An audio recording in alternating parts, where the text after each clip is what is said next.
एका माणसाने लिहिलेल्या फक्त 2 ओळी आणि भारतातल्या सर्वात मोठ्या खाजगी बँकेचे तब्बल 1,00,000 कोटी रुपये अवघ्या 2 दिवसात वाफ होऊन उडून गेले. 1,00,000 कोटी ही आकडेवारी साधी नाही आहे. एखाद्या राज्याचं बजेट असतं एवढं. पण हे सगळं कशामुळे झालं? एखाद्या घोटाळ्यामुळे? नाही. कुणी पैसे घेऊन पळून गेलं म्हणून? नाही. हे सगळं झालंय एका शब्दासाठी. तो शब्द म्हणजे नैतिकता. आता तुम्ही म्हणाल, बँकिंग आणि नैतिकता याचा संबंध काय? आज आपण याच कोड्याचा उलगडा करणार आहोत.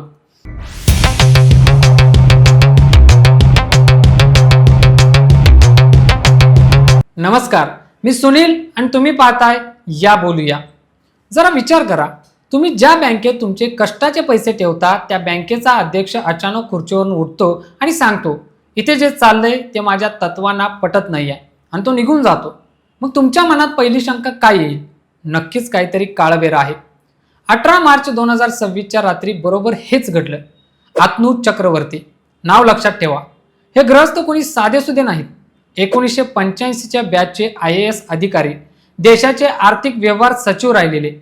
ज्या माणसाने देशाची तिजोरी सांभाळली तो माणूस HDFC बँकेचा अध्यक्ष असताना अचानक राजीनामा देतो. त्या पत्रात ते काय लिहितात? ते लिहितात की गेल्या 2 वर्षात बँकेत अशा काही गोष्टी आणि पद्धती मी पाहिल्या आहेत ज्या माझ्या वैयक्तिक मूल्यांशी आणि नैतिकतेशी जुळत नाहीत. बस एवढंच. त्यांनी ना कोणत्या घोटाळ्याचं नाव घेतलं ना कोणत्या व्यक्तीवर आरोप केला, पण या 2 ओळींनी संपूर्ण शेअर बाजार हादरवून सोडला. आतनू चक्रवर्ती यांचा कार्यकाळ संपायला अजून 14 महिने बाकी होते. मग असं काय घडलं की त्यांनी तडकाफडकी बाहेर पडण्याचा निर्णय घेतला? बँकेच्या बोर्डाने त्यांना विनंती केली की बाबा रे, निदान काय झाले ते तरी सांग. या ओळी पत्रातून काढून टाक. पण चक्रवर्ती आपल्या निर्णयावर ठाम राहिले. त्यांनी स्पष्ट नकार दिला. आता इथेच खरी मेख आहे. जेव्हा एखादा अधिकारी मूल्य आणि नैतिकता असे शब्द वापरतो तेव्हा त्याचा अर्थ असा होतो की कायद्याच्या चौकटीत कदाचित सगळं बरोबर असेलही, पण नियत मात्र साफ नाही आहे. बाजारात घबराट पसरली. 19 मार्चला सकाळी 9 वाजता बँकेने तातडीने एक कॉन्फरन्स कॉल घेतला. जगभरातले मोठे गुंतवणूकदार त्या कॉलवर होते. बँकेचे अंतरिम अध्यक्ष के मिस्त्री आणि CEO शशीधर जगदीशन यांनी सगळ्यांना शांत करण्याचा प्रयत्न केला. ते म्हणाले, बँकेत सगळं आलबेलं आहे. चक्रवर्तींनी राजीनामा का दिला हे आम्हालाही समजलेलं नाही. जणू काही आम्ही एखाद्या अदृश्य शक्तीशी लढतोय. पण गुंतवणूकदार इथे दूधकुळे नसतात. ब्लॅक रॉक नावाच्या एका मोठ्या कंपनीच्या पोर्टफोलिओ मॅनेजरने थेट विचारलं, या कॉलमुळे माझ्या ज्ञानात काडीचीही भर पडलेली नाही आहे. ते बँकेचे अध्यक्ष होते, कोणी साधेसुधे कर्मचारी नव्हते. नक्की काय झाले ते सांगा. या प्रश्नावर बँकेकडे काहीच उत्तर नव्हतं.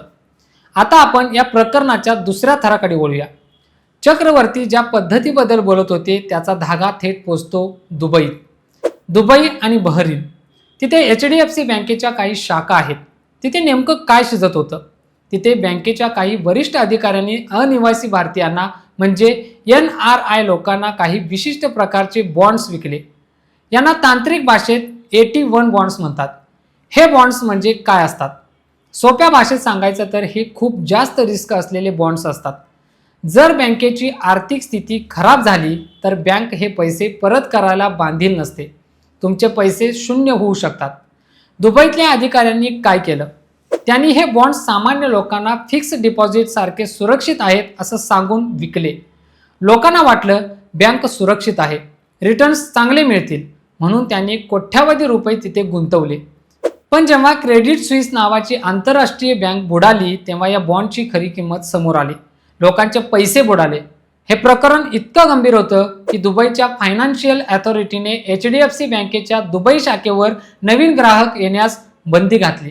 विचार करा, भारताची सर्वात मोठी बँक आणि त्यांच्या एका शाखेवर परदेशात बंदी येते. ही गोष्ट चक्रवर्ती यांना खटकली असावी का? कारण ज्या 2 वर्षाचा उल्लेख त्यांनी केलाय त्याच काळात हे सगळं घडत होतं. 20 मार्चला म्हणजे राजीनाम्यानंतर अवघ्या 2 दिवसात बँकेने 3 मोठ्या अधिकाऱ्यांना कामावरून काढून टाकलं. यात संपत कुमार, हर्ष गुप्ता आणि पायल मध्यान यांची नावं आहेत. हे तिघही बँकेचे खूप मोठे अधिकारी होते. जर बँकेत सगळं ठीक होतं तर मग राजीनामा सत्र आणि हकालपट्टी एकाच वेळी कशी काय सुरू झाली?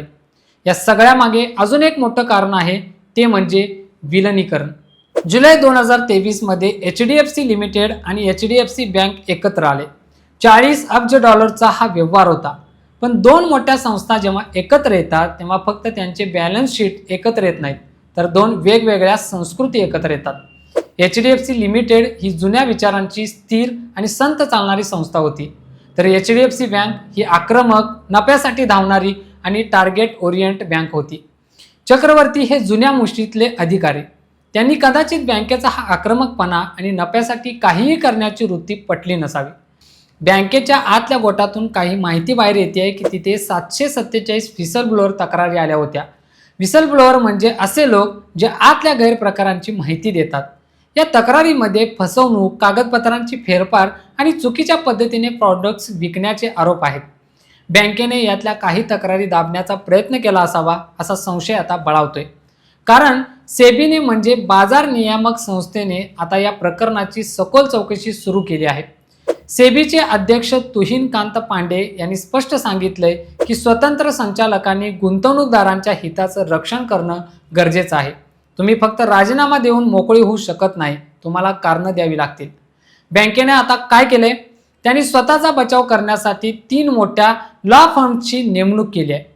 ट्रायलिगल, वाडिया गांधी आणि एक अमेरिकन लॉ फर्म. या फर्म्स आता बँकेच्या गेल्या 2 वर्षाच्या बोर्ड मीटिंगचे व्हिडिओ रेकॉर्डिंग तपासणार आहेत, मिनिट्स तपासणार आहेत. हे सगळं कशासाठी? हे सिद्ध करण्यासाठी की चक्रवर्तींनी कधीही बोर्ड मीटिंगमध्ये या गोष्टींवर आक्षेप घेतला नव्हता. पण मुद्दा हा नाही आहे की त्यांनी आक्षेप घेतला नव्हता की नाही. मुद्दा हा आहे की अशा कोणत्या गोष्टी घडत होत्या ज्या एका IAS दर्जाच्या माणसाला सहन झाल्या नाहीत. गुंतवणूकदारांसाठी हा चिंतेचा विषय का आहे? कारण HDFC बँक ही टू बिग टू फेल या गटात येते. म्हणजे ही बँक बुडली तर अख्खी भारतीय अर्थव्यवस्था कोलमडून पडू शकते. रिझर्व्ह बँकेने जरी सांगितलं असलं की घाबरण्यासारखं काही नाही, तरीही पारदर्शकतेचा अभाव ही सर्वात मोठी भीती आहे.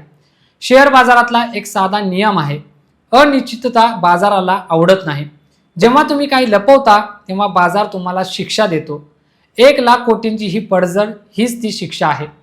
आता या कथेचा पुढचा भाग काय असेल? लॉ फर्मचा रिपोर्ट येईल, कदाचित त्यात बँकेला क्लीन चिट मिळेल, पण लोकांचा विश्वास तो इतक्या लवकर परत येत नसतो. बँकिंग हे विश्वासावर चालणारं क्षेत्र आहे. जेव्हा बँकेचा सर्वोच्च माणूस म्हणतो की माझी नैतिकता इथे टिकत नाही, तेव्हा सामान्यांच्या मनात एक शंका घर करते. हे प्रकरण फक्त एका बँकेपुरतं मर्यादित नाही आहे. हे भारतीय कॉर्पोरेट जगातल्या त्या संस्कृतीबद्दल आहे जिथे ग्रोथ आणि नफा याच्या समोर नैतिकता गौण मानली जाते. बँकांनी नफा कमवावा यात काहीच गैर नाही आहे, पण तो नफा कुणाच्या तरी कष्टाच्या पैशावर डल्ला मारून नसावा. दुबईच्या त्या NRI लोकांचं काय झालं असेल ज्यांचे पैसे बुडाले? त्यांना अजूनही उत्तर मिळालेलं नाही. बँकेने 3 अधिकाऱ्यांना काढून टाकलं, पण त्यांच्यावर कायदेशीर कारवाई काय झाली? हे प्रश्न अजूनही हवेतच आहेत. या सगळ्या गडबडीत एक गोष्ट मात्र स्पष्ट झाली आहे, ती म्हणजे स्वतंत्र संचालकांची भूमिका. स्वतंत्र संचालक हे फक्त चहा बिस्किट खाऊन सह्या करण्यासाठी नसतात, ते तिथे खडा पहारा देण्यासाठी असतात. अतनु चक्रवर्ती यांनी कदाचित उशिरा निर्णय घेतला असेल किंवा त्यांनी आपली बाजू स्पष्ट मांडली नसेल, पण त्यांच्या त्या एका पत्राने किमान या विषयावर चर्चा तरी सुरू केली.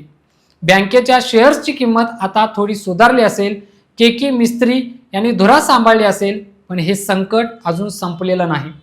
सेबीची चौकशी, लॉ फर्मचा तपास आणि गुंतवणूकदारांचे प्रश्न हे सगळं एका मोठ्या वादळाची नांदी असू शकतं.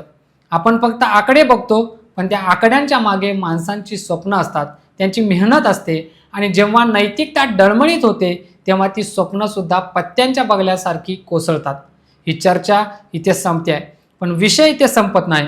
तुम्हाला वाटत असेल की अशा घटनांचा अर्थ समजून घेणं गरजेचं आहे, तर हा व्हिडिओ लाईक करा आणि इतरांपर्यंत नक्की पोचवा. तुमचा अनुभव, तुमचं मत, तुमचा दृष्टिकोन कमेंट्समध्ये नक्की सांगा. आणि अशाच वेगवेगळ्या विषयांवर बोलण्यासाठी चॅनलला सबस्क्राईब करा. नवीन व्हिडिओत नवीन विषयासोबत पुन्हा भेटूया. या बोलूया.